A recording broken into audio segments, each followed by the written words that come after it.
Hello and welcome to EV Focus Now. Today we're going to talk about the Fisker Ocean and why I believe this car could be the 2023 EV of the year. Just by the things I've seen, I think it has a really good chance, and we're going to talk about a couple of things and see if you agree with that as well. So before we get started though, I would like to say, please, if you don't mind, to subscribe and hit the like button. It really helps the channel, and I want to thank all of you who have subscribed and watched my videos. 327 subscribers. I'm so excited about that. Hopefully I get 400 by Thanksgiving. But I thank all of you who continue to watch, and thank you for your comments as well. You guys have taught me things, sent me information that I was unaware of, and I appreciate your comments, good or bad. I certainly don't mind that. Criticism is criticism. I don't mind it at all. This is an opinion-based show, so things I'm telling you is my opinion based with some facts of information that I'm able to get on the topics we're talking about, but they are opinion-based, so please give me your opinion as well. That's why I'm looking for feedback, what you think about the subject, and your thoughts on it, and put them in the comment section below. So when Henry Fisker first revealed this new EV in 2019, I was immediately hooked, as a prototype looked beautiful, and Henry Fisker is known for designing beautiful cars. He does a great job at that. The design, I was worried though when it goes to the prototype to mass production, would it change much? And it really didn't. They kept the mass production design very similar, just with little changes in the interior with the main screen, but that's it. But everything else looks exactly the same, and it's so beautiful. So let's talk a little bit about the styling of this vehicle. Sleek body lines that come around the side to the front hood that round off with the headlights. I really like how that looks. Looks fantastic. So, and then the back is very rounded, very smooth, and the tail lights somewhat remind me of the BMW iX EV. If you haven't seen the BMW iX, go online and type that in. Similar tail lights. So the rears look very much the same there. So I really like the look on both of those cars, but definitely the Fisker is a good look and looks available. I like all the wheel combination options that you can get for this car. I think there's 4 different wheel combinations you can get, and they all look fantastic. They look beautiful. I love them. They remind me of, some of the wheels remind me of some of the old Volvo style wheels back in the 90s. So they look really good. I think they did a great job on the wheel selection, no matter which one you got.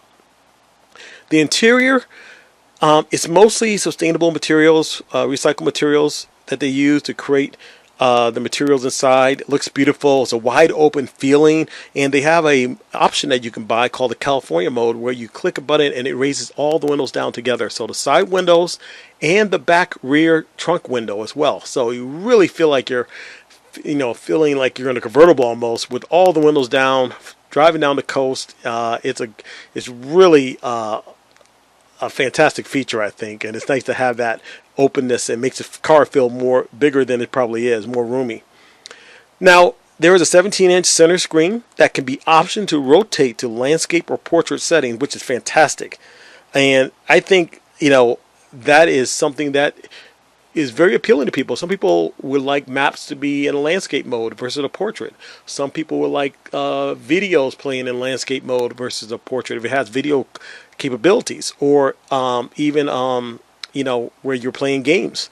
To have it option where it switches back and forth is fantastic. I mean, I love the Mustang Mach-E and the Tesla Model Y and 3, but those screens are set in one direction, and that's fine. They work that way, but it's nice to be able to have the option of how you would like the screen to rotate and be presented when you're driving or doing some kind of function with the car. So that's really a cool feature, and I think you're going to see car makers down the road have that option eventually come and be added to their vehicles as well.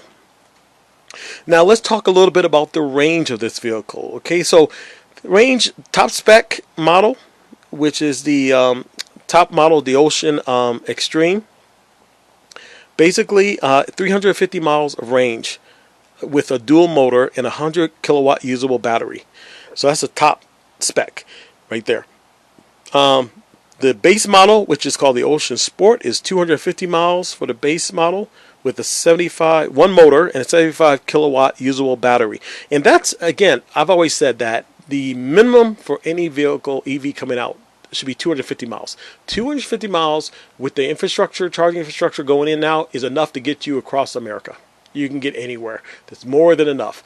But if you want a little more range, you can pay for the 350 mile version, 100 kilowatt battery. Obviously, you'll get more power, more speed, and things of that nature, and all-wheel drive. Versus, this I think it's a front rear-wheel drive for the 75 kilowatt usable battery. Could be front-wheel drive, I can't remember. You can also opt to have solar panels on the roof that can charge the EV. And what it says from the Ocean website, that it can charge up to 1,500 miles annually a year. So you can get that much back just by charging in the sun if you select that option. Now, of course, results will vary if you live somewhere like in Michigan or Chicago versus Florida, California, Arizona, Nevada, where there's a lot more sun. Obviously, you're going to get a lot more energy back, and you probably max out that 1,500 if not exceed it, where in those other cities you may only get 500 or 750 or 1,000 per year, depending on the sun use. But still, to have that feature in there, it's really nice to get free energy, clean energy. Why not? It's a great option to have. Now, starting price for the vehicle. So, for the 250 mile base model version with the 75 kilowatt usable battery, it's starting around $37,000 for the entry model. That's the Ocean Sport.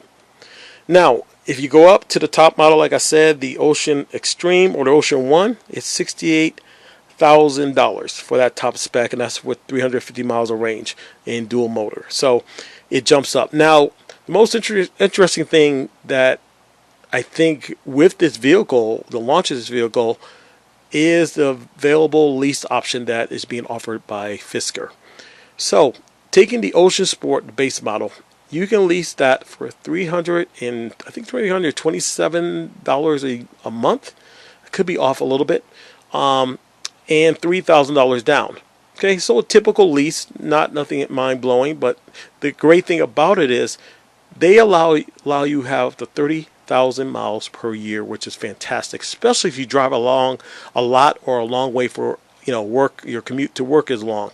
So that has always been an issue for me and other people, where we couldn't lease a vehicle because we drive too much. Either our commute's too long, or we drive around for work, or we take vacations and work, or just take a vacations period.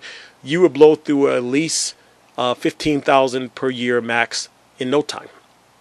But 30,000 per year, that's fantastic. Now it opens up. Basically, anyone can lease now, because you are hard pressed to get 30,000 miles per year. If you do, then okay, you're going to pay over whatever the mileage per, cents per mile it is after. You deserve it, because 30,000 miles is a lot to drive in 1 year. But with this lease option, it opens it up for everybody, and I'm so excited about that, because that's really appealing to me, because I prefer to lease a car if I can, but couldn't in the past because of the mileage restrictions. So this is very great to have that's 30,000 miles per year.